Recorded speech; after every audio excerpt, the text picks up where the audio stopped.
Pension ലഭിക്കാത്തതിൽ വാർദ്ധക്യത്തിലും സർക്കാരിനെതിരെ ആഞ്ഞടിച്ച വ്യക്തിയാണ് മറിയക്കുട്ടി.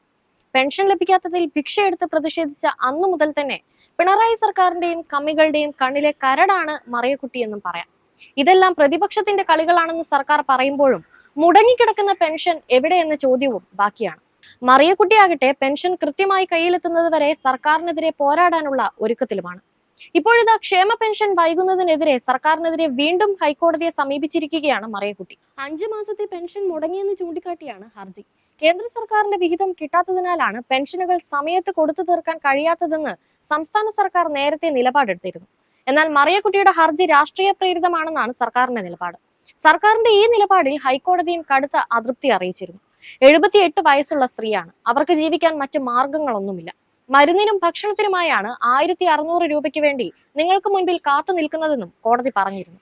പണമില്ലെന്ന് പറഞ്ഞ് സർക്കാരിന്റെ ഏതെങ്കിലും ആഘോഷങ്ങൾ മുടക്കുന്നുണ്ടോ എന്നും കോടതി ചോദിച്ചിരുന്നു.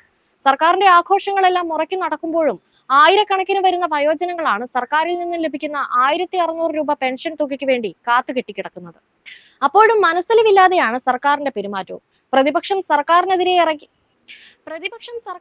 ഇറക്കിയ തുറുപ്പ് ചീട്ടാണ് മറിയക്കുട്ടി എന്ന് പറയുമ്പോഴും വയോജനങ്ങൾക്ക് പെൻഷൻ കൃത്യമായി ലഭിച്ചിട്ട് മാസങ്ങളായി എന്ന സത്യം അംഗീകരിച്ചു കൊടുക്കാനോ അതിനൊരു പരിഹാരം കാണാനോ സർക്കാർ തയ്യാറാകുന്നില്ല എന്നുള്ളതും മറ്റൊരു സത്യമാണ്. മാസങ്ങൾക്ക് മുൻപായിരുന്നു പെൻഷൻ കൃത്യമായി ലഭിക്കുന്നില്ലെന്ന് ആരോപിച്ച് മറിയക്കുട്ടി ഭിക്ഷയെടുത്ത് പ്രതിഷേധത്തിന് ഇറങ്ങിയത്. പ്രശ്നം വിവാദമായതോടെ അന്ന് കൃത്യമായി മറിയക്കുട്ടിക്ക് പെൻഷൻ എത്തിച്ചു നൽകാമെന്ന് പറഞ്ഞ ഇടത് സഖാക്കന്മാരെ ഒന്നും പിന്നെ ആ വഴിക്ക് കണ്ടില്ല എന്ന സത്യവും മാധ്യമങ്ങൾക്ക് മുൻപിൽ മറിയക്കുട്ടി തന്നെ പിന്നീട് വെളിപ്പെടുത്തിയിരുന്നു. സുരേഷ് ഗോപി അടക്കം മറിയക്കുട്ടിക്ക് സഹായമായി മുന്നോട്ട് വരികയും ചെയ്തിരുന്നു. എന്നിട്ടും കേരളത്തിലെ ജനങ്ങളുടെ കാര്യങ്ങൾ കൃത്യമായി നോക്കാൻ ജനങ്ങൾ വോട്ട് നൽകി ജയിപ്പിച്ചു വിട്ട സംസ്ഥാന സർക്കാരിന് മാത്രം ഇതുവരെയും കണ്ണു തുറന്നില്ല. കേന്ദ്രത്തിൽ നിന്നും ഫണ്ട് ലഭിക്കുന്നില്ല എന്ന ഒറ്റ മറുപടി മാത്രമാണ് പിണറായി സർക്കാരിന് പെൻഷൻ നൽകാൻ സാധിക്കാത്തതിന് ഇന്നും ന്യായീകരണമായി പറയാനുള്ളത്.